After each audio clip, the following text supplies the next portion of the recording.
vozinha clássica. E vamos lá. Bem, hoje aqui a gente tem, se meu computador funcionar, hoje tem aí um webinar maravilhoso, né, de criatividade, resolução de problema aí com o Vitor. Não preciso falar dele, né? É um mestre em design thinking, em partes do RH, então ele tem muito aí para contar para a gente. E aí vou falar aqui 5 minutinhos sobre o RH, sobre o PMI, e aí eu passo para você, Vitor. Tudo bem. Bem, o que é o PMI, né? Para quem não conhece, o PMI é uma instituição internacional criada há mais de 50 anos, tá? A gente trabalha sem fins lucrativos e visa promover e ampliar o conhecimento em gerenciamento de projeto. O que nos interessa é empoderar as pessoas para transformar ideias em realidades. E aí a gente tem um alcance, né? O PMI mudou recentemente as suas visões, e aí o nosso alcance é levar aspirações de crianças de 5 a 75 anos, ter uma visão ampla da comunidade de projeto pelo mundo. Somos mais de 600 membros, 1.500.000 aí pessoas certificadas, estamos em mais de 214 países, temos mais de 300 capítulos e 14 mil voluntários, mais de 14 mil voluntários. Bem, só aqui no Brasil, na América Latina, temos 46 capítulos, só que no Brasil a gente tem 45.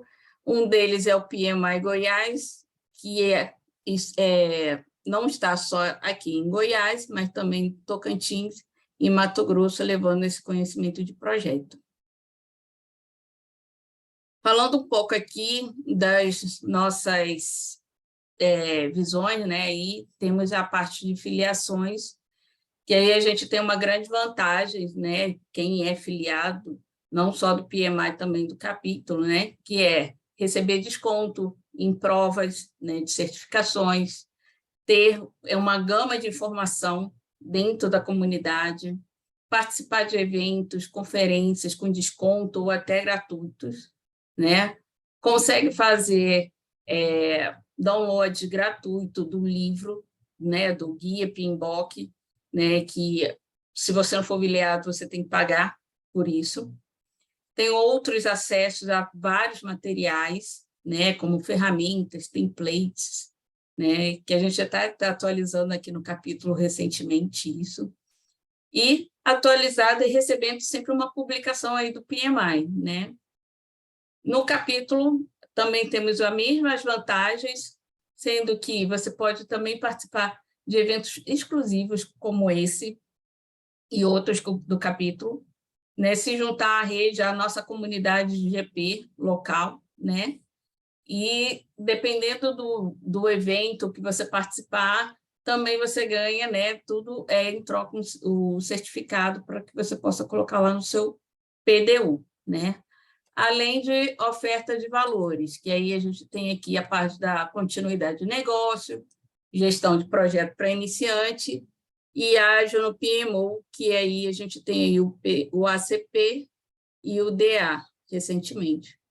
Falando um pouquinho aqui do voluntariado, a gente tem oportunidades aí do capítulo aberto, então quem se interessar, esteja à vontade, né? Porque todo o nosso trabalho aqui é voluntariado. Então, não só eu como voluntariado, o Vitor está aqui como voluntariado nessa noite, nós temos a Heloína, temos várias pessoas aqui participando que são voluntariados, né? Como a gente falou ali no início, a gente é uma comunidade sem fins lucrativos. É uma ótima oportunidade de você estar envolvido sobre atualizações de gerenciamento de projeto, e aqui a gente, como mostra aqui do lado, várias oportunidades para participar. O endereço está aqui e também a gente vai colocar daqui a pouco no chat, tá? Bem, falando rapidinho aqui dos próximos eventos que a gente vai ter aqui no PMI, já está aberto aqui a nossa novo curso, Gestão de Projeto na Prática, o nosso 15º curso, né? Ele ainda vai ser online, as inscrições estão abertas, é só ir lá no Simpla Goiás, PMI Goiás, ou PMI GO, que você consegue ver lá os valores. Estamos com o valor de primeiro lote e depois a gente vai ter outros. Lembrando, quem é filiado tem desconto na participação. A gente tem o curso de preparatório aí do Vitor, né? Como eu tinha comentado, sobre ágil, o ACP, né? E temos aí que está saindo do forno a partir dessa semana, quer dizer, amanhã, né? Já temos aí o Congresso Brasileiro de Gestão de Projeto e Liderança. E ele vai ser dividido aí entre Minas e Bahia, sendo ele tanto presencial como online. Então, pessoal, quem puder participar, ainda está com alguns ingressos legais para participar, então aproveitem, tá? Então é isso, Vitor. Deixar aí com você, que temos uma excelente palestra e seja bem-vindo mais uma vez. Muito bom, obrigado pessoal, prazer estar com vocês. É a minha primeira participação junto ao PMI Goiás, eu já tive algumas participações com o PMI aqui no Rio, né? Eu moro no Rio de Janeiro, então é bem comum eu participar dos eventos por aqui, São Paulo, Brasília lá com o Gino, enfim, e agora com vocês. Então, muito bom, fiquei honrado pelo convite e vamos aproveitar nossa noite aqui. Eu vou fazer uma projeção para vocês da minha tela, e assim que eu o fizer, eu vou perder a referência visual de vocês, então não os verei, tá? Mas quem quiser ir comentando coisas aqui no chat, eu vou vendo e ao final a gente comenta, bate um papo e responde perguntas, enfim, vamos interagir também. Eu não você venho quer aqui... que pergunte no meio, você vai vendo o chat, como você quer trabalhar? Pode deixar, eu vou conseguir ver o chat, mas eu prefiro a gente bater o papo no final, para eu seguir um fluxo aqui. E aí, né, talvez algumas das coisas que possam ser de interesse da galera perguntar, eu já vou responder dentro do que eu planejei falar. Aí a gente guarda um pouquinho mais para explorar mais ao final, acho que fica legal. Beleza? Beleza. Então tá bem. Deixa eu só fazer uma configuração aqui rapidamente. E show, compartilhando. Eu não estou conseguindo compartilhar, tá dizendo que está desativado para mim. Vocês têm que liberar aí no Zoom, por favor. Que se consegue? Agora sim, foi. Legal, beleza. Está aparecendo meu desktop aí para vocês? Sim. E agora a apresentação, certo? Certo. Boa. Então vamos embora, galera. Vamos começar aqui. Seguinte, antes de eu me apresentar, eu quero contar... Tem uma história que eu gosto muito de contar, porque ela representa ela responde muito sobre criatividade, uma história real que eu vivi, já vou contar para vocês, e ela desmistifica fatores que muitas pessoas pensam que criatividade está ligado a algo do divino. Então, alguém um dia nasceu com o dom da criatividade. Isso não existe, jamais existirá. Criatividade é um processo mental que você desperta e ele é despertado por um conjunto de etapas. Então, não é um processo, tem uma sequência de coisas que você faz para você despertar a sua capacidade de resolver problemas de uma maneira distinta, um modo diferente. E a gente atribui a isso o nome criatividade. Mas quando você efetivamente é criativo e resolve um problema, aí você tem criatividade com valor agregado. Porque criar coisas engraçadinhas ou legaisinhas não resolve o problema das empresas. No fim do dia, no fim das contas, é sobre isso que a gente precisa aportar criatividade no mundo corporativo. Como lidar com situações que eventualmente precisam de uma solução que não é aparente, você consegue entender o motivo pelo qual aquele contexto existe, encara de uma maneira distinta, encontra uma solução diferente e gera um resultado. Então, muitos como pensam que a criatividade é um dom, eu venho aqui para desmistificar isso. Não é, a gente pode aprender. E é muito mais sobre aquilo que você tem em mente, o que você crê sobre algo que, como eu já falei aqui, vou falar pela terceira vez, que o divino escolheu. Não é assim que funciona. Então, olha só isso. Como eu falei aqui, eu moro no Rio de Janeiro, né? Eu sou carioca, moro no Rio de Janeiro. E eu tive uma vida nos últimos, antes da pandemia, por uns 4 anos antes da pandemia, eu vivia de ponte aérea, era Rio-São Paulo direto. Voltei a fazer ponte aérea agora com alguma frequência, menos do que antes, eu acho, mas também está ficando intenso, mas já foi mais. E nesse processo de ficar o tempo inteiro, ponte aérea, avião e tudo, eu vivi uma situação que foi um tanto quanto engraçada, porque eu já ouvi muita gente falando assim, não dá para ser criativo na aviação. Não dá para você criar contextos que usem a criatividade quando você está dentro de um avião, na aviação de modo geral.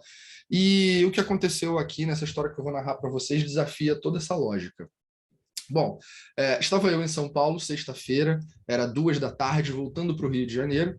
Pensa, isso é importante, esses parâmetros que eu estou dando, sexta, 2 da tarde. Por quê? Sexta, 2 da tarde, é um momento que, tipicamente, Congonhas, o aeroporto onde eu estava, que é o aeroporto mais movimentado do Brasil, já tinha um certo tráfego aéreo, um congestionamento, demora para dar partida dos motores e pegar a decolagem, enfim, tem esse contexto, a gente sabe.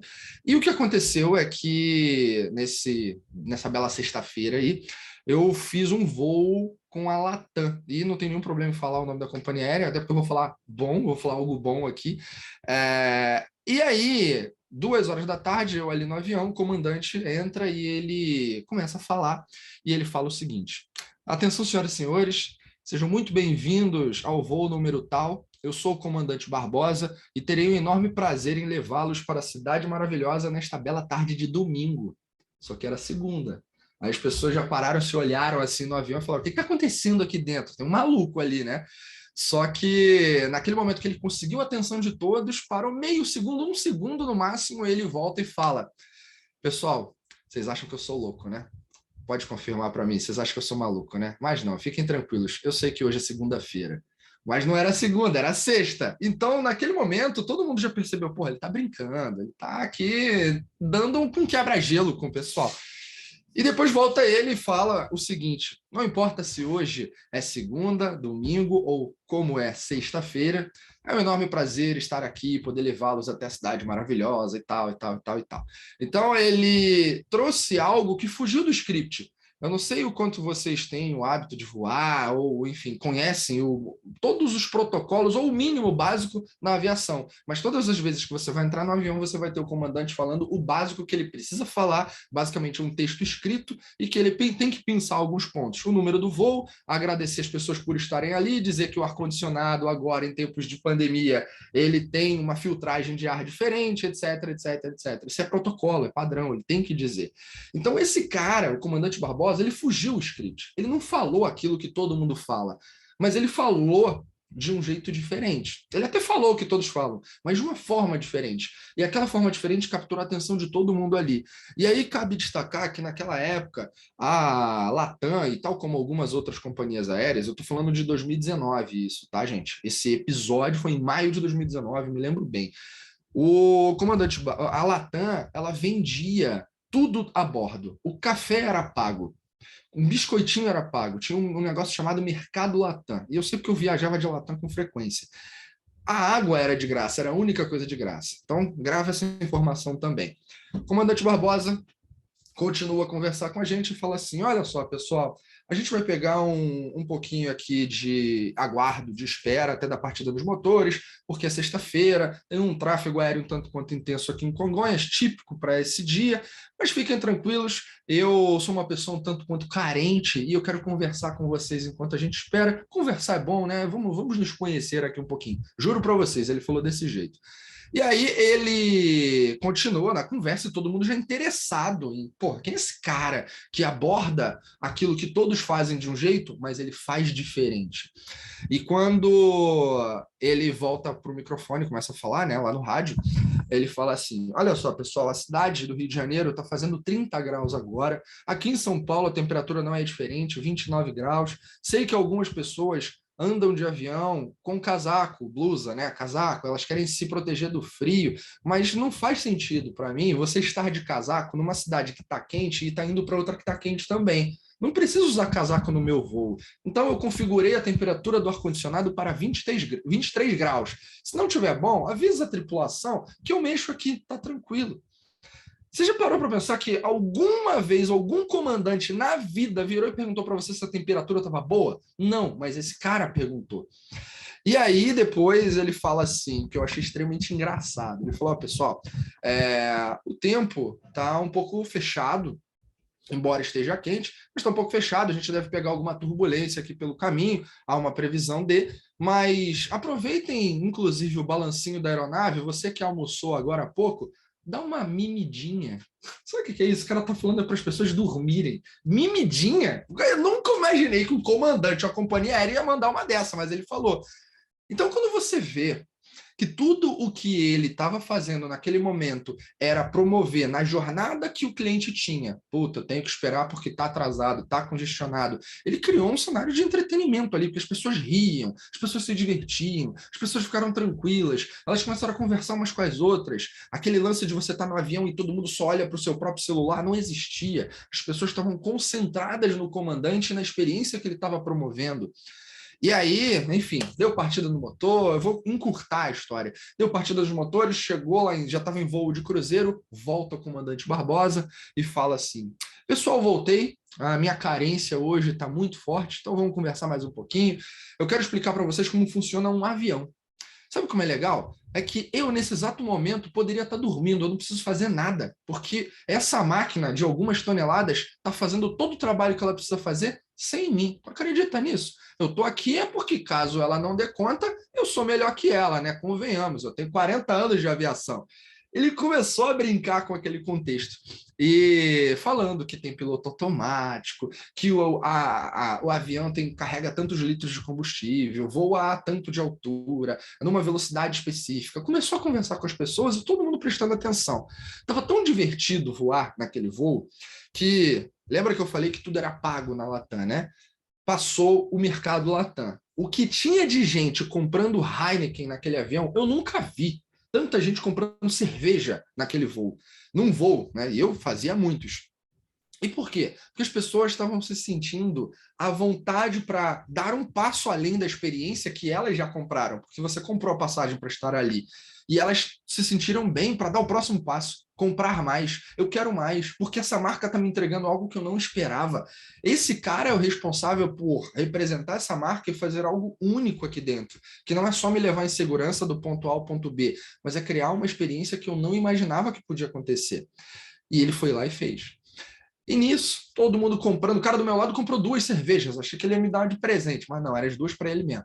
E aí, cara, quando a gente chega no Rio de Janeiro, vai chegando, ele fala lá: olha só, a estátua do Cristo Redentor, ela foi criada com pedra-sabão, não sei o quê. Cara, o cara virou guia de turismo, sabe? Para explicar para a gente um monte de coisa. Mas quando ele pousou, melhor parte, tem mais coisas, é porque eu estou encurtando, a história é longa, né? Mas quando ele pousou, foi muito engraçado, porque o aeroporto do Santos Dumont, aqui no Rio de Janeiro, é um aeroporto bem pequeno, bem curtinho a pista, né? E menor que ele de Congonhas, inclusive. Então, é um aeroporto que você precisa estar bastante atento para fazer a manobra de pouso. E estava ventando bastante na chegada, na aterrissagem.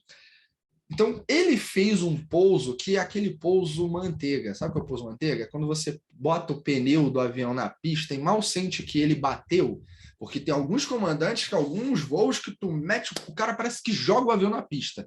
Blum, e dá um... até incomoda, né? Pelo menos eu me sinto incomodado com isso. Mas ele colocou o avião ali, ó, tranquilo, na maciota. E aí parou, estacionou, legal. Quando as pessoas estavam desembarcando, se preparando para desembarcar, eu estava ali na frente, lá no início, né, do avião, nas primeiras fileiras. O rapaz da minha frente levantou, foi para a porta ali, para a saída, e o comandante veio, abriu a porta do cockpit lá dentro da cabine e veio para a porta para se despedir dos passageiros. Então ele ali ficou, né, todo sorridente, simpático e tal. E esse cara da primeira fileira virou e falou para ele, eu ouvi: ô comandante, parabéns, belo pouso, hein? O comandante Barbosa, sem pensar, respondeu o seguinte: pois é, cara, é o primeiro que eu acertei esse ano, acredita? Quando ele manda essa, quem estava ali na frente, todo mundo começou a rir, é óbvio. Porque você começa a perceber que esse foi um voo, ao menos eu tentei contar aqui com uma riqueza de detalhes, sem gastar muito do nosso tempo, mas contar o suficiente para trazer uma lição extremamente importante. Esse cara foi criativo, do ponto de vista de várias pessoas que avaliariam a jornada do que aconteceu na experiência dos passageiros durante esse voo. Ele foi extremamente criativo, ele criou coisas diferentes e fez com que quem ali estava chegasse em sentimentos que talvez não esperava ter, e foram sentimentos bons. E eu estou aqui falando isso para vocês. Eu já dei aula para mais de 3.000 pessoas, 3.500 pessoas. Eu já falei isso para muita gente. E palestra já foi mais de 30.000, sabe? É muita gente para que eu já contei essa história. E é algo que me marcou. Então, se você for parar para pensar que a competência da criatividade aplicada nesse caso foi a forma como ele pensa, como ele enxerga a realidade e ter um direcionamento muito objetivo do que ele quer alcançar, isso ajuda muito você a desenvolver a criatividade dentro de você. Ele tinha um objetivo e depois eu parei e perguntei a ele, comandante, deixa eu te perguntar uma coisa, por que, né, consegui ali um espaço para trocar ideia com ele, por que esse voo, por que desse jeito? Eu fiz essa pergunta, desse jeito. E ele falou assim para mim, qual é o seu nome? Eu falei, Vitor. Ele, Vitor, depois de 40 anos de aviação, o amor pela máquina não é o que domina, não é o que preenche meu coração, mas sim elevar as pessoas em segurança de um lado para o outro. Isso é ética, é parte da minha carreira, o que eu escolhi para mim. Mas o ponto central é, se eu tenho que fazer isso, será que eu não posso fazer isso de uma forma que, ao menos no final, eu consiga arrancar um sorriso de cada um que passar por mim? Cara, quando ele falou isso, ele deu uma aula de experiência do cliente ali. Ele deu uma aula de como deixar o seu cliente nas nuvens, literalmente, né? A gente lá estava. Mas tudo que ele promoveu tinha um objetivo. Então tem gente que fala assim, pô, mas é criatividade, vão pensar em alguma coisa. Tá, mas vai pensar em uma ideia, para quê? Para resolver o quê? Qual é o problema? Onde você quer chegar? Então tem um processo.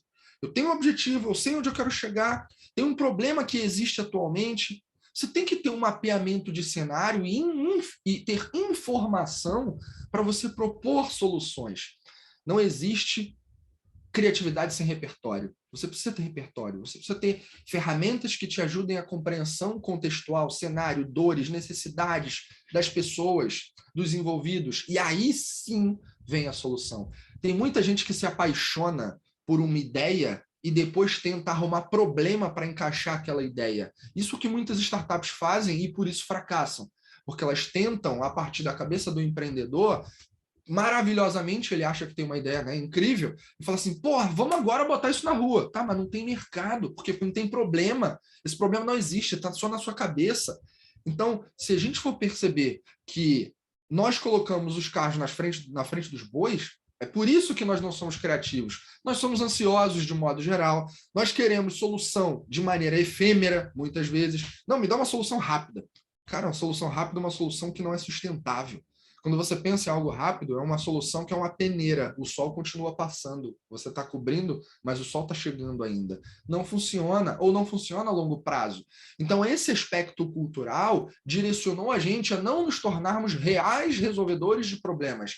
A gente não é investigativo, de modo geral. A gente não é questionador. A gente não é provocativo. A gente é cuspidor de soluções. De modo geral, isso, tá, pessoal? É óbvio que o cenário está mudando, por conta de todo o contexto que a transformação digital exige da gente, das organizações e nós que ali estamos.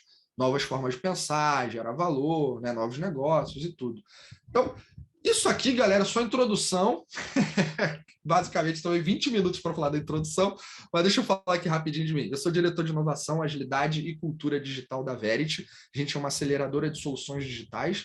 A gente identifica o estágio de maturidade de uma organização para a transformação digital e, de acordo com aquele estágio, a gente tem ofertas para acelerar o jogo. Então, através da tecnologia, consultoria, design, product discovery, tem todo um contexto aqui bem profundo e também cultural, né, para promover transformação nas empresas. Aqui tem meus contatos, eu dou aula em alguns lugares, FGV, Belas Artes, na antiga Project Lab, PLab, que, aliás, mas muita gente se certificou no PMI por conta da PLab, né? Convenhamos aqui, precisamos assumir isso. E é na PLab onde eu dou aula de criatividade e também na Belas Artes. Bom, já escrevi livros, já fiz um monte de coisa.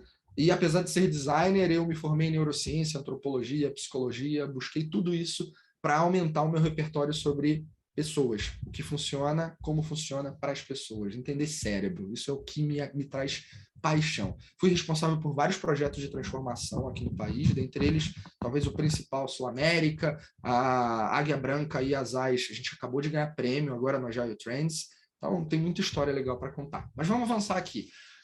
Olha só, galera, isso que vocês estão vendo, obviamente, uma bicicleta, tem uma história muito legal para contar dela. Essa bicicleta é de uma marca chamada VanMoof. A VanMoof é uma marca holandesa e, se vocês não sabem, a Amsterdã é a capital mundial da bicicleta, né? Lá tem praticamente quase tanto de pessoas quanto de bicicletas. É uma coisa bem interessante.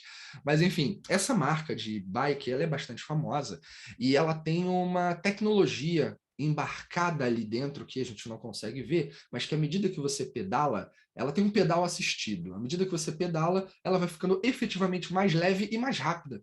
Então é quase como tivesse um motor elétrico ali que, acionado pela constância do pedal, o pedal fica mais leve e a bike fica mais rápida. E então é uma bicicleta um tanto quanto cara, tem um contexto tecnológico, ela é um símbolo de status ali, ela seria a Apple das bicicletas, né? Para quem gosta muito de Apple e coisas do tipo. Então, o que aconteceu? Em 2015, eles decidiram fazer com que o modelo de vendas da bicicleta deles, desse modelo, se escalasse pelo mundo. E eles começaram a exportar a bicicleta para os Estados Unidos. Então, começaram a vender e entregar a bicicleta nos Estados Unidos. Só que o que acontece? Na cadeia de valor da VanMoof, eles têm tudo eles que fazem. Eles fabricam, eles fazem pesquisa, eles desenham, eles fabricam, eles vendem, tudo eles fazem. Exceto a logística para a entrega. A entrega quem faz são parceiros. Então, o que eles fizeram aqui? Eles pegaram 3, 4 parceiros na Holanda para fazer a entrega das bicicletas, né, vendidas ali, localmente. Mas quando você vai para os Estados Unidos, você tem que ter outro parceiro local para poder fazer aquela entrega, a entrega daquelas encomendas ali. E o que aconteceu é que, à medida que as entregas foram ocorrendo, começando a acontecer nos Estados Unidos, as bicicletas estavam chegando danificadas para os seus novos clientes.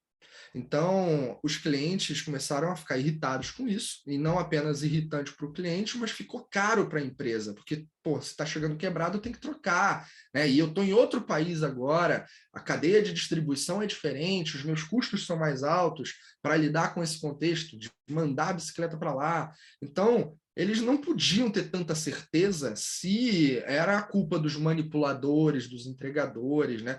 Que talvez não tomassem tanto cuidado. Então, o que eles fizeram? Foram lá e observaram. E a Paisana observaram, de fato, que os entregadores tinham comportamentos julgativos. O que é isso? Se o cara transporta uma caixa de TV, ele transporta com todo cuidado, porque ele sabe que ele tem componentes eletrônicos, que aquilo é caro, que aquela tela é cara. Se tiver um arranhão, ferrou. Então, ele não quer ter correr o risco de, por um movimento brusco, quebrar a TV. Mas se for uma bicicleta, pô, isso é ferro, é pneu, isso não vai quebrar. Então ele joga. Só que lembra, aqui tem componentes elétricos, é uma bicicleta um pouco diferente. Então os caras não tinham de fato o devido cuidado. O que eles começaram a fazer? Solução, cuspir solução, foi o que eu acabei de falar aqui. Vamos treinar os caras, vamos treinar para eles terem cuidado, vamos sensibilizar.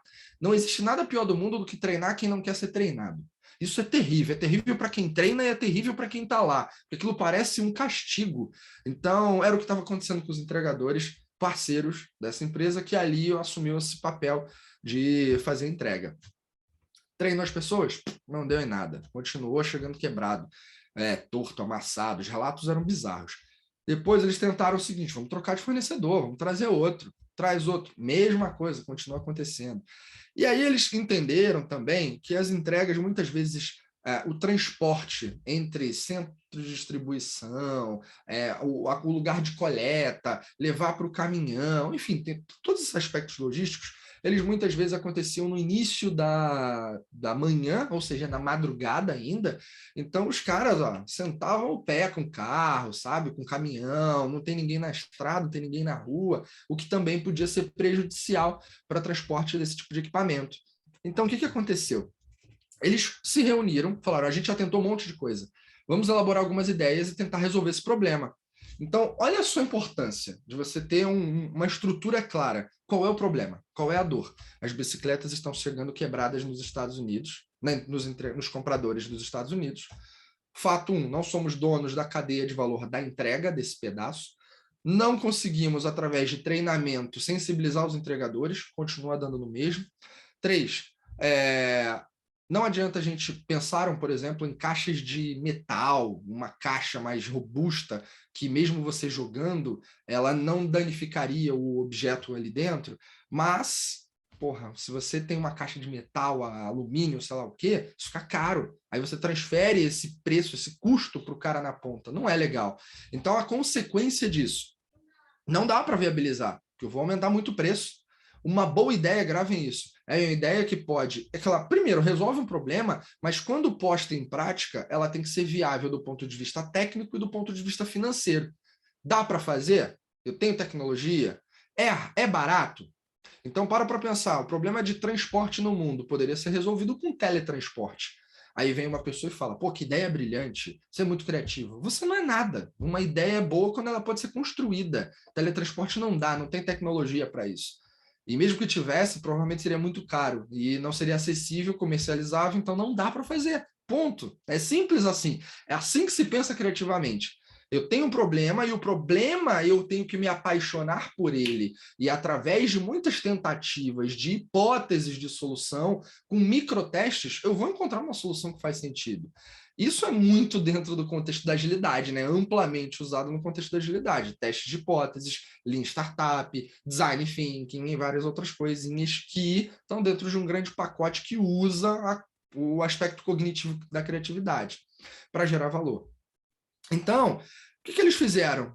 Eles observaram o que eu disse antes, que os entregadores tinham mais cuidado com determinado tipo de transporte, de coisa que transportavam.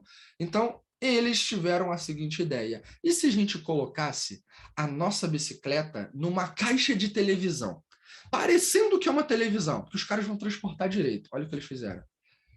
Isso é real, galera.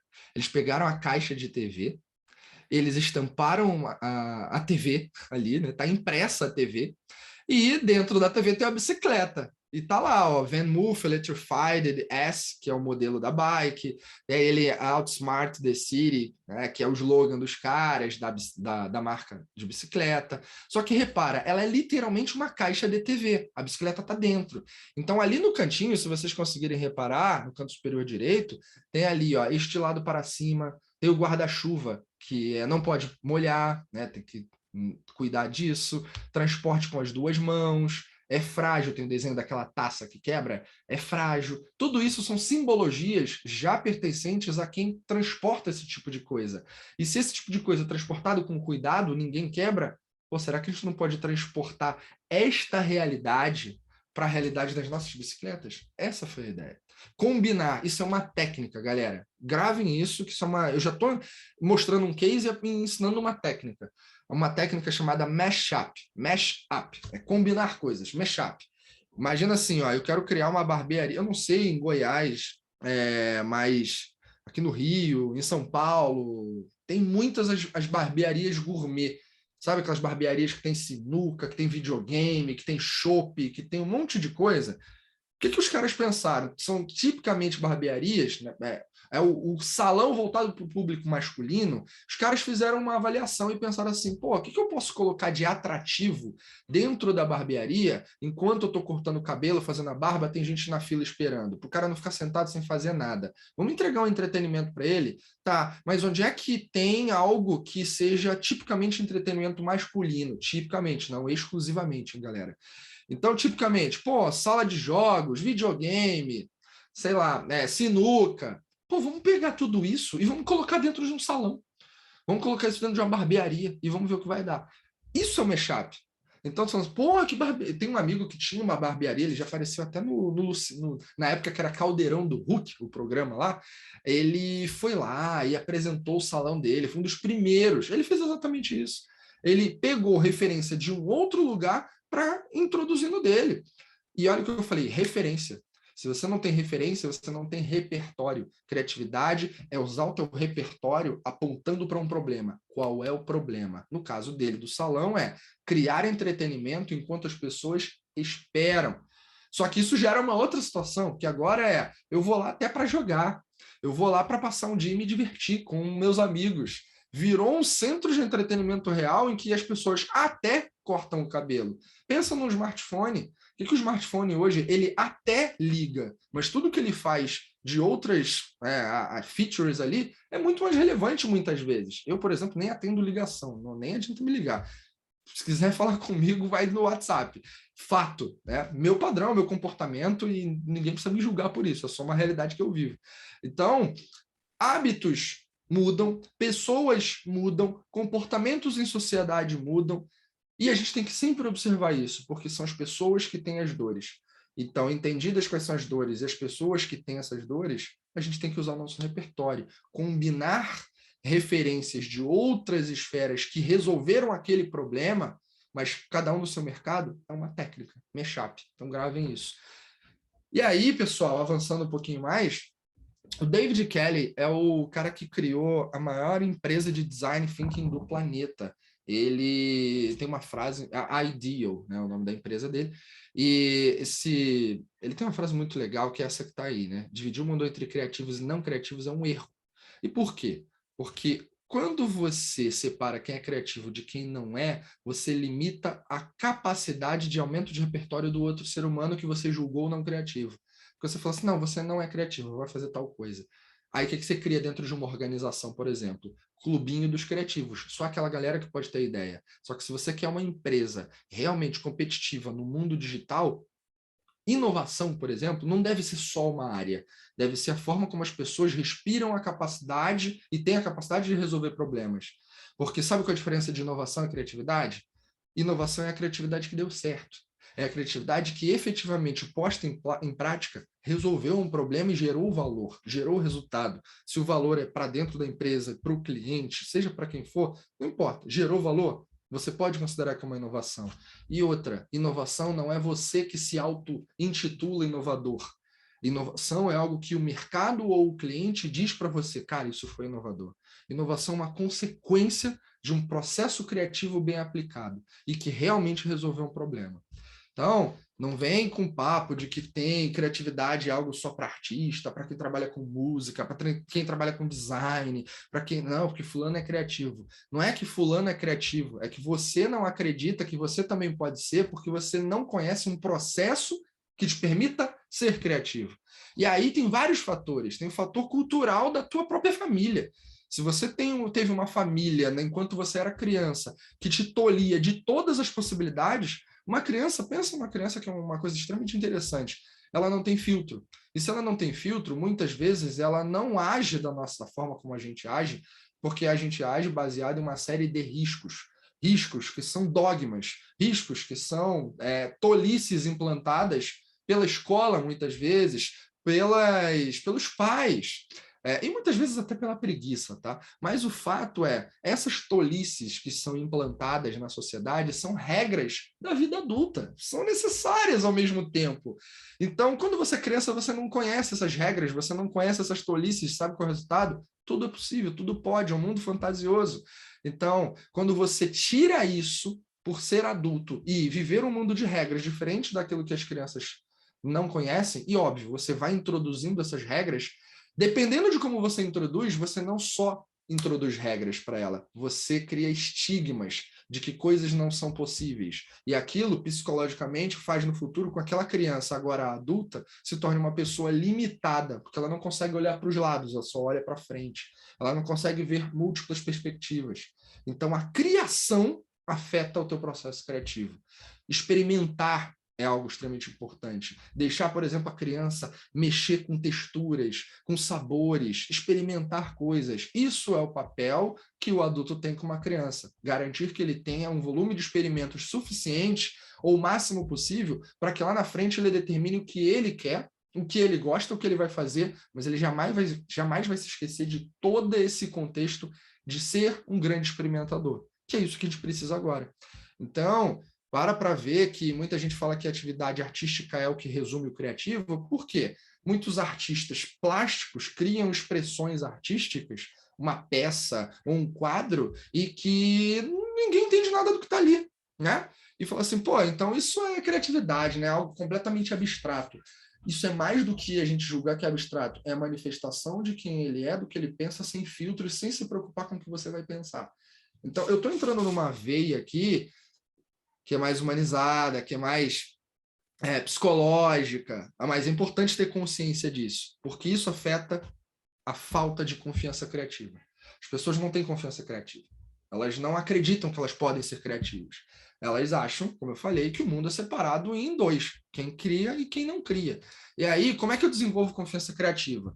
Tem um cara chamado Heráclito, não sei, vocês devem ter ouvido falar, se tem galera de agilidade aqui, provável que eu já tenha escutado, mas foi um filósofo pré-socrático que disse, muitos anos antes de Cristo, a seguinte frase: a única constante é a mudança. Ou algo parecido com essa frase, tá? Pelo menos essa frase é acreditada a ele. E aí, a única constante é a mudança. Se eu sei disso, e quanto antes eu sei, eu tenho que assumir uma postura de busca constante. Eu tenho que ser um lifelong learner. Eu tenho que estudar o tempo inteiro, me atualizar, buscar novas referências, buscar novos métodos, novas práticas, nunca ficar satisfeito. O inconformismo é parte dos criativos, porque eles estão sempre buscando em tudo o que eles veem referências. Sempre. Ó, quer ver uma coisa? Eu amo super-herói. Dá para ver aqui atrás de mim, né? O tanto de coisas que eu tenho. Ah, não dá, eu tô com fundo. Não dá. Depois eu tiro o fundo, vocês vão ver. Eu tenho um mega painel de coisas de super-heróis aqui, atrás de mim. Eu amo. Então, sempre que eu vejo um filme da Marvel, por exemplo, eu busco referências de algo que eu posso usar no meu trabalho. Tem frases de filme de super-herói que eu levo para minha vida, de verdade. Tem gente que fala, pô, esse cara é louco. Se você acha louco, o teu julgamento está limitado. Então você precisa expandir. Todo o contexto de mudança que a gente vive precisa ser considerado pelo ser humano e a gente assumir que a nossa postura é de que tudo que eu sei não é suficiente para o amanhã. Pode ser agora, mas para o amanhã não será. Então eu tenho que buscar mais, eu tenho que saber mais, eu tenho que me atualizar. Desenvolver a cultura de confiança. Líder dentro de uma organização tem que desenvolver a cultura de confiança com o liderado. Sabe o que a gente faz na Verity? A gente aplica um negócio muito legal que ajudou a desenvolver muita confiança entre as pessoas, líderes e liderados, que é o one-on-one. Uma reunião simples de 40 minutos que acontece semanalmente em alguns times, quinzenal em outros, e algumas esferas mais executivas mensalmente, que é o líder e o liderado se encontram para discutirem como é que está a vida. Cara, e aí, como é que tá o casamento? É nesse nível. Como é que tá a família? E é um bate-papo que chega nesse nível porque a confiança é construída. As pessoas se apresentam além dos rótulos, além dos cargos. Não me interessa saber se você estudou no MIT. Eu estudei lá, mas eu não tenho que ficar falando isso pro cara. Não é isso que importa. Naquele momento o que importa é que eu tenho um filho de 8 anos. Aquilo que importa é que eu já tive um câncer, é verdade. Já tive uma doença, passei por ela e tenho um estilo de vida e um modelo mental completamente diferente em função disso. É isso. O quanto você compartilha quem você é de verdade quando líder para as pessoas que você quer liderar ou que você precisa fazer. Isso é o ponto central para você gerar confiança. Depois da confiança, a criatividade é uma possível consequência, porque agora o cara do teu time não tem mais medo. Ou ele sabe que mesmo que algo não dê tão certo, com uma ideia, uma hipótese que ele testar, tudo bem, você está com ele. Então, mentalidade orientada pela agilidade. Bom, isso aqui dá para a gente falar um pouco mais rápido, né? Um processo cíclico de inspeção, adaptação e melhoria contínua. Treinar pessoas, não tem jeito, você tem que treinar o tempo inteiro, tudo. O que vocês fazem no PMI, de reunir pessoas para virem aqui falar uma série de coisas, de temas diversos, é um modelo também de transferência de conhecimento. Então, isso tem que ser rotineiro. A pandemia trouxe isso com intensidade nas organizações, né? Fato, né? Muita gente. Hoje eu fiz palestra no Burger King, por exemplo. Então, amanhã estou indo para o Espírito Santo para fazer uma palestra. Então, olha quantas coisas estão acontecendo. Isso tem que acontecer. A chama para quem gosta de churrasco aí, a chama da churrasqueira, ela continua acesa quando as pessoas têm fome, né? Então, tem que fazer as pessoas terem fome. É isso. Dê conhecimento para que elas queiram mais. Estabelecer mas tem um detalhe, tem que ter patrocínio executivo, tem outras coisas aqui, senão tu vai treinar quem não quer ser treinado, né? Já sabemos da história.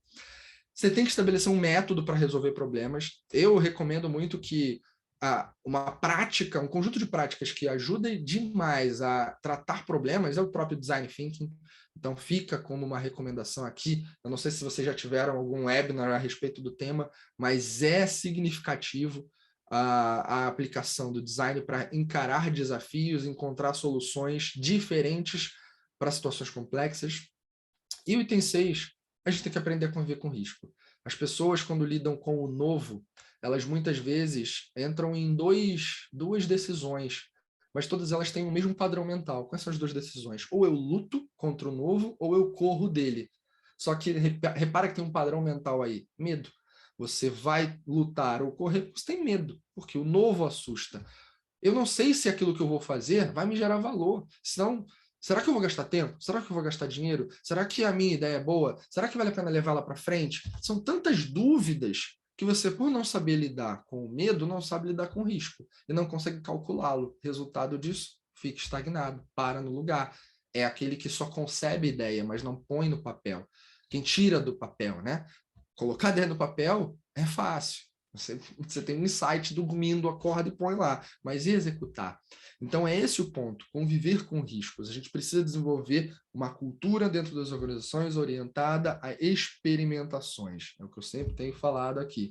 E aí, galera, nossa, eu falei bastante. Eu vou contar só mais uma história aqui rápida para a gente seguir para um bate-papo. Olha só isso aqui. Essa história é bem legal. Essa imagem que vocês estão vendo é de um case, tá? Mas é um bebê que cabe nas palmas da mão de um adulto, né? Você tá vendo aí esse bebezinho dormindo tranquilo, mas repara no tamanho do bebê na mão do adulto. O adulto não é um gigante, o bebê que é pequeno demais, ele é um bebê prematuro. E bebês prematuros têm uma missão extremamente importante, tal como todos os outros bebês, mas para o prematuro ainda um pouco mais, dependendo do nível prematuridade, muito mais, que é ganhar peso. Ele tem que ganhar peso, porque quando ele ganha peso, ele ganha gordura. E quando ele ganha gordura, gordura para o corpo humano é segurança. Aquece o teu corpo e ajuda, pela temperatura corporal, a desenvolver todo o resto. E gordura é fonte de energia. Então, quando você para pensar que essa é a necessidade, o bebê não tem peso, logo não tem gordura, não tem tamanho, ele tem que se desenvolver, ganhar gordura e ganhar peso. Caramba, o que ele precisa? Ele precisa de tempo para isso acontecer. Precisa de alguns acompanhamentos. Então, enquanto isso vai acontecendo, quem vai garantir a temperatura corporal dele na temperatura adequada? Incubadora. E algumas incubadoras podem chegar a custar $20.000, galera. É grana. Em alguns lugares menos favorecidos, não tem incubadora. E aí o que acontece com as crianças? Entram para a estatística de óbito, o que é um grande problema. Então, anos atrás, a média de crianças que nasciam com prematuridade no mundo era de 20 milhões. 20 milhões no mundo inteiro por ano, 20 milhões de crianças prematuras. E 4 milhões delas não passavam desse estágio de vida. Movimentados por esse desafio e pensando como é que a gente vai tratar isso, estudantes de Stanford foram até Katmandu, que é a capital do Nepal, um lugar não muito desenvolvido, para entender por que lá esse índice era muito grande. E se eles resolvessem lá, possivelmente poderia escalar uma solução para o mundo como um todo em outras regiões. Então, por que há o nível de prematuridade com óbito muito grande no Nepal? Então foram lá. Olha só a metodologia aplicada. Se chama TBC, sabe qual é? Tira a bunda da cadeira.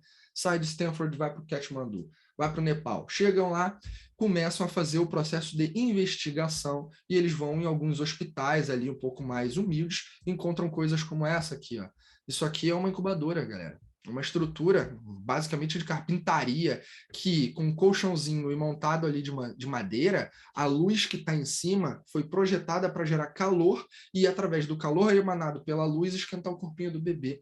Imagina, isso não funciona, isso não é eficiente, ainda é perigoso. Vai ficar a criança olhando para a luz, não é legal.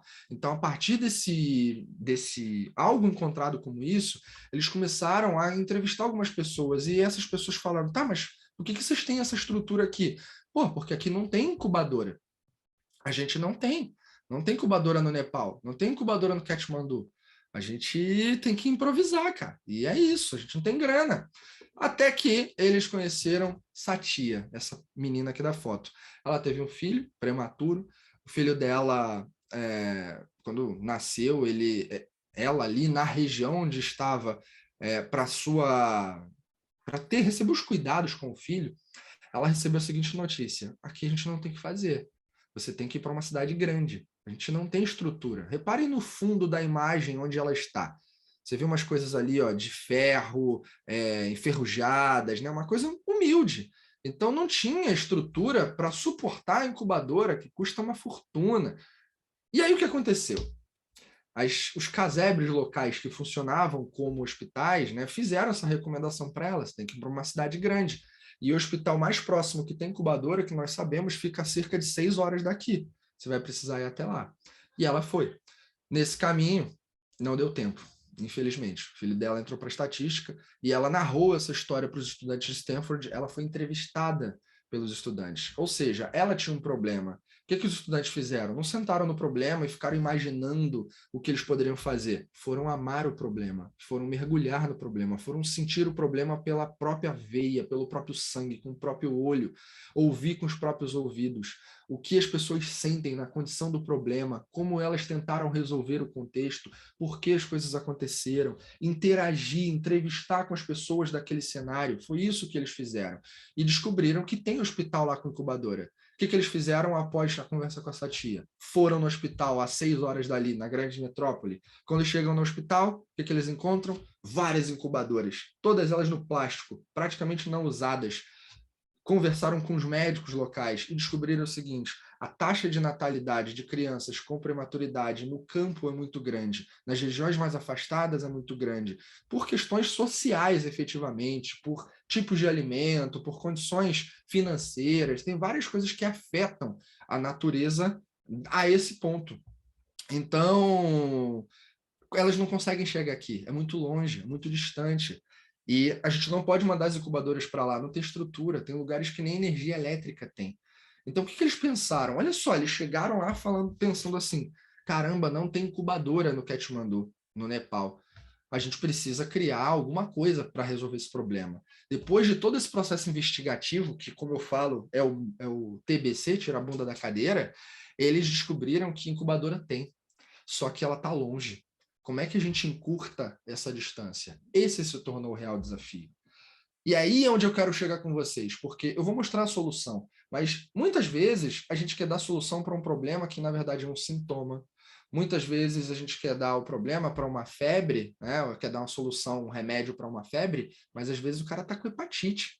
Ele não pode tomar Tilenol, vai piorar a febre, vai agredir o fígado. Então, repara que é muito mais complexo. Tentar cuspir solução não é o que cabe. Ser criativo é examinar o problema. E quando eles fizeram isso e perceberam que o problema era outro, encurtar a distância, eles pensaram: não dá para criar o teletransporte, não dá para criar o trem-bala, não dá para criar um monte de coisa. Fizeram um processo para imaginar ideias. Nenhuma delas deu certo, nenhuma delas era viável. Lembra? Tem que ser boa a ideia para resolver o problema, mas tem que ser viável, técnica e financeiramente. Não dava. Sabe o que eles criaram? Uma incubadora portátil. A ideia disso aqui é que o bebê, ao nascer, é colocado aqui dentro e automaticamente já é transportado direto para um grande hospital, onde lá ele vai receber o tratamento adequado. Mas o que consiste isso aqui? Olha uma aplicação, que legal. São fotos de marketing, né? Vocês estão vendo. Chama-se o produto Embrace Warmer, mas atrás ele tem um compartimento que você encaixa uma bolsa em gel que você esquenta em banho-maria, e aquele gel consegue entrar em um nível, uma temperatura que passa para o tecido, depois de encaixado aí dentro dessa incubadorazinha de tecido, eles encaixam ali dentro e ela passa o calor para todo esse tecido, que consegue distribuir e manter por cerca de 6, 8 ou mesmo um pouco mais de horas que isso, a temperatura adequada à temperatura de uma incubadora. Olha que legal. Então, eles fizeram uma série de pesquisas, prototiparam e chegaram nesse material, que é um tecido da NASA, de paraquedas da NASA. Não custa 20 mil dólares, custa 200. Quando eles começaram a comercializar isso aqui, 200 dólares. Porque sim, comercializaram, virou um produto. Olha que aplicação real agora.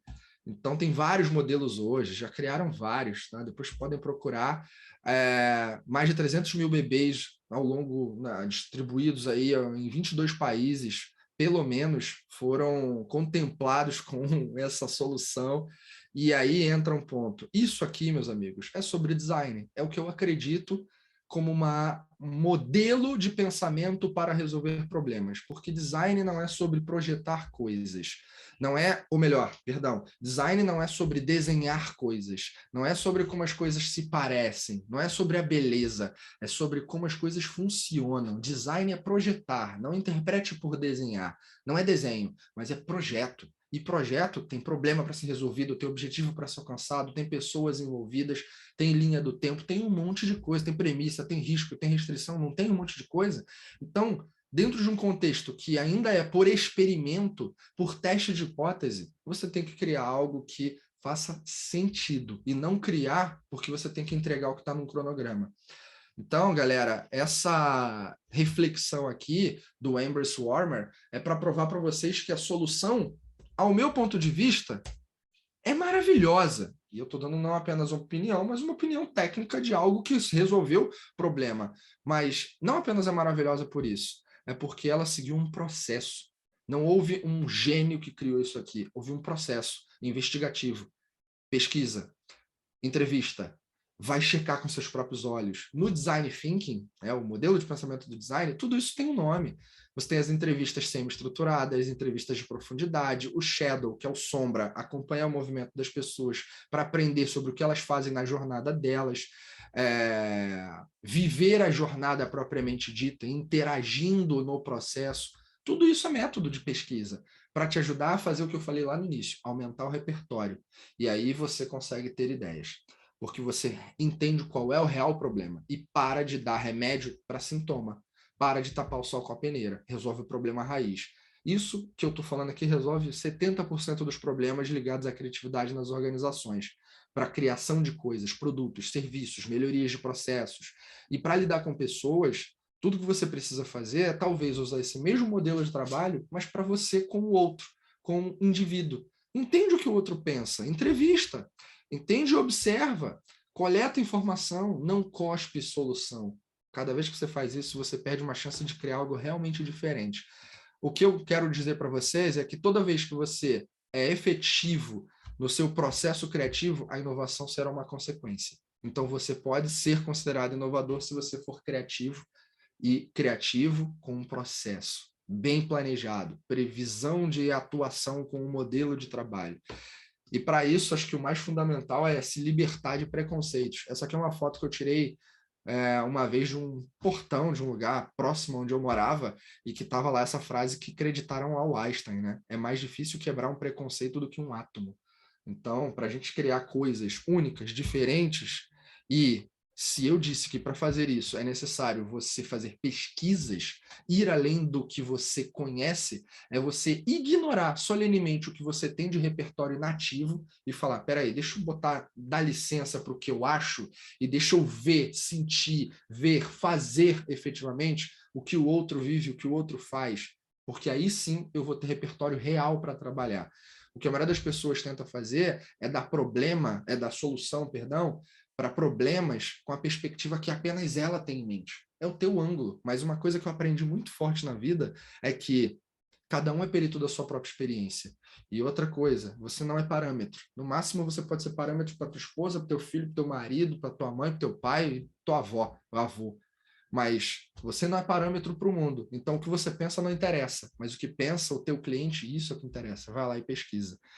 Então, galera, falei aqui bastante. Mais uma vez meus contatos. E vamos trocar ideia aí, né? Acho que tem mensagem no chat aqui. Pessoal, perguntas? Pode colocar, agora está liberado. Vitor, maravilhoso. Eu já tinha visto aquele lá no TED Talk, aquela solução, né? Eu vi, fiquei impressionada com aquilo ali. Quando você começou a falar a história, eu disse assim, já fui lá, remetida diretamente lá, né? É bem legal. Essa história é muito boa. É muito legal. E o engraçado é que eu também, assim, já fui do PenLab, do Agile Professional, mas não fui com você, era com a Carla Bona, que eu fiz design Carlinha. thinking. A Carlinha teve filho, e aí quando ela teve filho, eu assumi o curso, no período que ela estava de folga. Mas o meu tema lá é criatividade mesmo. É um outro módulo. Não tinha criatividade no Agile Professional na Não época que eu tem. fiz. Ele Deve ser novo. tá no de liderança. Ah, tá. O de liderança profissional. É, assim, fantástico. Mas é isso.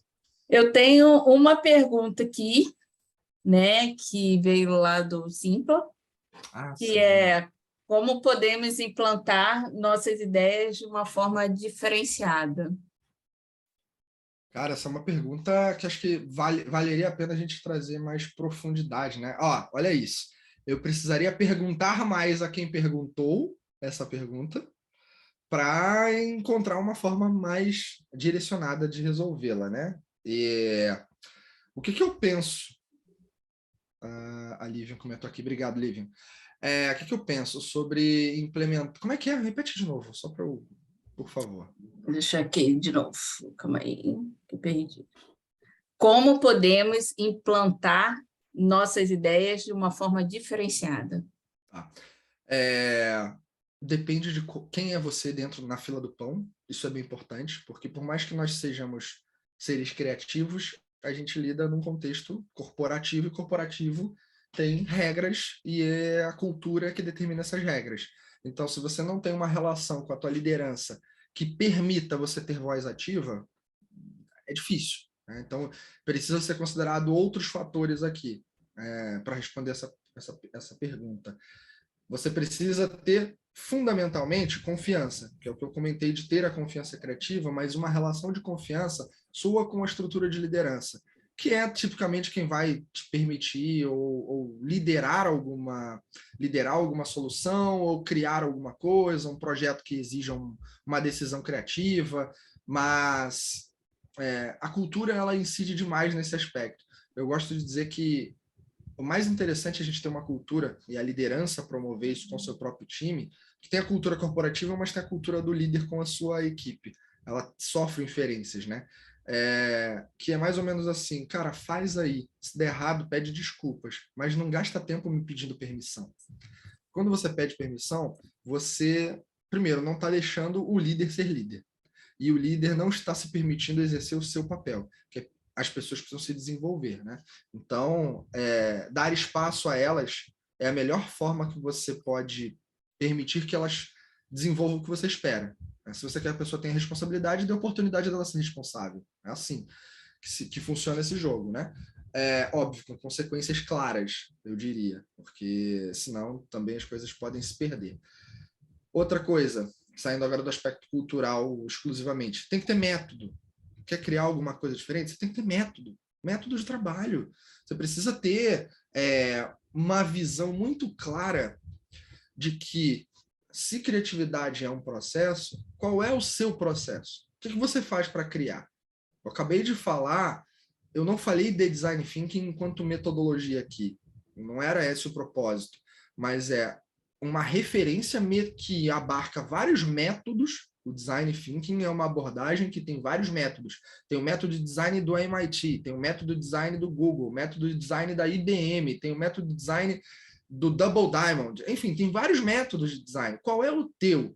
Para você fazer 4 coisas fundamentais, talvez 5 em algumas versões de métodos, mas é descobrir onde está o problema, definir o que você realmente tem como problema, né? Uma perna amputada ou um arranhão na testa, esquece o arranhão na testa, o teu problema é a perna, então esquece a testa agora.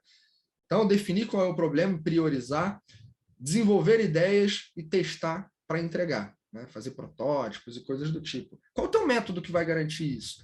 Pensando em solução, né? Que é o que eu trouxe como viés aqui da pergunta. Agora, se você tem um problema, sei lá, de relacionamento com uma pessoa e tu quer resolver isso de maneira criativa, talvez você tenha que fazer isso em escala menor. Pô, mas entender. Por que o problema ocorre? Qual é a tua parcela de culpa na relação? Sabe? Aí é outro exercício. Mas é um exercício de... ele não é um exercício emocional, é isso que eu quero dizer. Não é um exercício divino. É um exercício racional. É um exercício de examinação. Por que está acontecendo, né? Seria isso. Você pode usar, por exemplo, a técnica dos 5 porquês lá do Lean. Sim, sim. Por quê? Por quê? Eu me lembrei muito do Lean que você falou logo no início, exatamente isso. Boa. É isso. Então, um pouco do que penso a respeito. Tem uma pergunta aí no chat. Adson. Sou do setor público e percebo que muitas das inovações estão em fazer o serviço público acontecer e chegar para quem precisa. Boa. Alguma estratégia ou case referencial para romper com a inércia do meio público e promover a transformação social de fato? Madison, isso aqui daria para a gente fazer um evento só sobre isso aqui. Mas eu vou trazer uma referência de uma coisa que foi muito significativa para uma coisa que eu vivi, pensando no contexto público, que foi eleição. Em 2018, quando teve eleição para presidente, eu estava viajando, segundo turno, e eu estava literalmente no avião. Eu não consegui votar durante o período. O voo era longo, eu estava dentro do avião, estava voltando de férias, e não consegui votar. Fui justificar o voto. Eu não tinha até então justificado o voto. Cara, que tragédia era justificar o voto. Meu Deus! Eu tive que ir até a zona eleitoral, o cartório eleitoral, a qual a minha zona participava. Aí tinha mudado o cartório de lugar, ninguém sabia onde estava o cartório. No site eu não encontrava nada, puta informação confusa. Aí eu não sei com quem, com uma pessoa, ao acaso, eu descobri que tinha mudado para dentro de um shopping. E era no lugar que eu já morei, eu não, enfim, não estou mais lá, então eu não transferi meu título para outra região, sabe? Então, ainda gostava de ir lá naquele lugar a cada X anos para fazer a votação, porque eu ainda vi uns amigos, né? Aí, pô, fui fazer a justificativa, tinha que imprimir um papel, preencher, levar lá com dados da passagem, não sei o quê. Quando eu levei, a mulher falou assim para mim, no cartório, olha, nesse formulário não existe mais, não. Eu falei, porra, por que não existe se está no site, então? Por que vocês não tiraram? Aí não tem resposta. Aí, beleza. Aí eu fui e falei, tá, o que eu faço? Ela, não, preenche esse outro aqui. Aí ela me deu um outro modelo, que tinha as mesmas informações do outro, só que tinha mudado o modelo. Aí preenchi, entreguei lá, e aí eu falei, tá, e aí como é que eu fico sabendo? Ela, se está deferido ou indeferido. Ah, você tem que ligar. Ela me falou que eu tinha que ligar. Falei, ligar? Tem que ligar mesmo? Eu não sei mais o que é telefone, quase que eu falei isso para ela, brincadeira, mas tem que ligar? Tem que ligar. Falei, tá bom, beleza. Passou o tempo, eu liguei e ok, resolvido. Aí, quando a gente vai para as últimas eleições, justificativa do voto pelo aplicativo. Eu não usei, eu nem vi como é, mas quem usou falou que é três passos, pum, pum, pum, acabou, tá resolvido. Sensacional! Então, como é que a gente promove? Isso é um case para mim. Essa é uma relação de case, de fato, de um serviço. Mas o que eu acho que as instituições públicas deveriam fazer? Nada tão diferente do que eu proponho para as organizações privadas, mas é uma sequência o que eu vou falar aqui, tá? É meio que não é uma fórmula, que cada um vai ter a sua realidade, mas toda empresa, privada ou pública, ela oferece serviços ou vende produtos. Vamos pegar aqui a empresa pública, ou o cenário público. A gente tem serviços que são entregues ao cidadão, e como você bem falou, Madison, é fazer o serviço chegar, né, ao público. Mas eu tenho que avaliar que cada serviço faz parte de uma cadeia de valor. Quais são as cadeias de valor do setor público? Tem um monte. Você tem na saúde, tem um monte de coisa. Tem SUS. Aí dentro do SUS tem a cadeia de valor que, sei lá, tem internação, deshospitalização, exames, consulta. São várias cadeias de valor, que são vários blocos de serviços entregues aos clientes. Tudo isso você pode detalhar em jornadas. Então, olha o que eu faria se eu fosse o setor público e estivesse em uma empresa pública ou dentro de um ministério, alguma coisa. Quais são as cadeias que a gente entrega aqui? Cadeias de valor. Quais são as jornadas de cada cadeia de valor? Eu organizaria times por jornada. Times dedicados a entregar valor por jornada. Mensurando, fazendo 3 coisas, basicamente. Descobrir sempre qual é a próxima dor e gerar um backlog de problemas. Antecipar um backlog de problemas, botar uma listinha de coisas que precisam ser tratadas. E isso envolve investigação, design de serviços, tudo isso que a gente falou aqui, para criativamente identificar também soluções para os problemas, executar, e aí roda isso de maneira ágil, vai entregando por sprint, seja lá o que for, não precisa ser produto digital, tá? Pode ser um processo aí dentro da tua mesma estrutura. E, por fim, mensurar o resultado. Eu falo muito no setor público, já atendi Furnas, BBDTVM, RNP, tem um monte de cliente no setor público.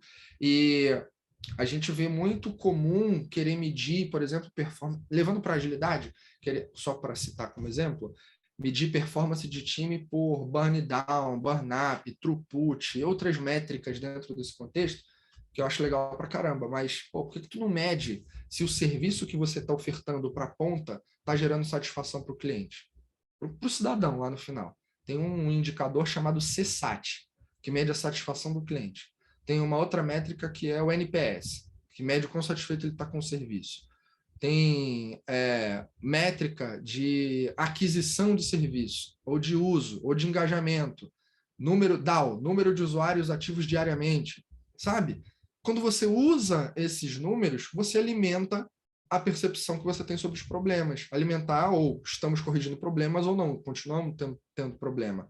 Então, tem que fazer essa trinca.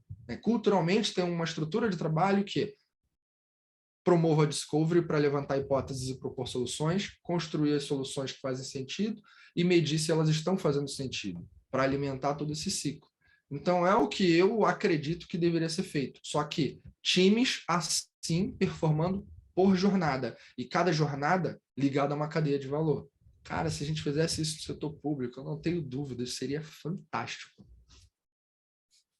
Só para falar aqui, pessoal, tem uma pesquisa, eu gostaria da colaboração de todos aí, né, para avaliar o nosso webinar, né, e aí a gente ter até sugestão de próximos temas, tá?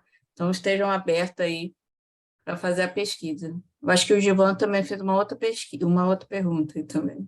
Ele comentou aqui que, obrigado, Gilvan, falando sobre a palestra, mas que ele citou que viu pela segunda vez em pouco tempo o uso da simplicidade para resolver problemas.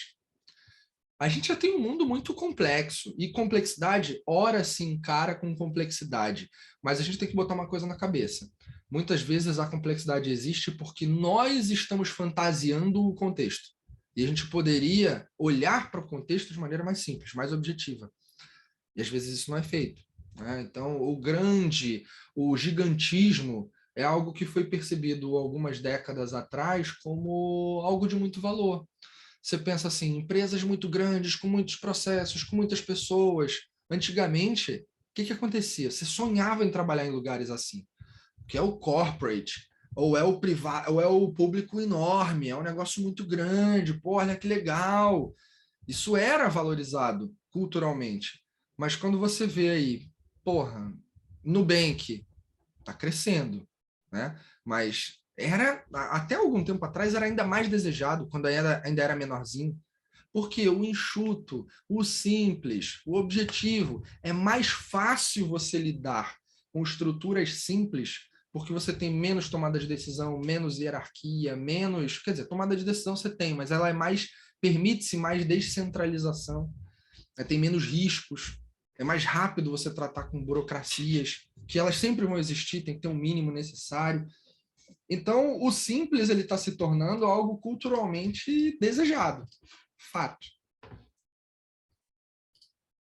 Eu disse que eu ia mostrar o meu fundo, o negócio de super-herói, né? Peraí. É a última atividade da noite. Aqui, ó. Aí. Bem, deixa eu ver se você compete com o Gino, né? É difícil. Tem um monte aqui, tem do lado. Legal, bem bacana. Vitor, mais uma vez, obrigado. Palestra sensacional. Né? Obrigado. Agradeço mais uma vez a sua participação aqui com a gente. Pode deixar que a gente estará indicando para as próximas. Por aí. Boa, show de bola, gente. E deixar um recado final, quem é do setor público, né, já que o Madison comentou aqui, eu vou estar no Agile Training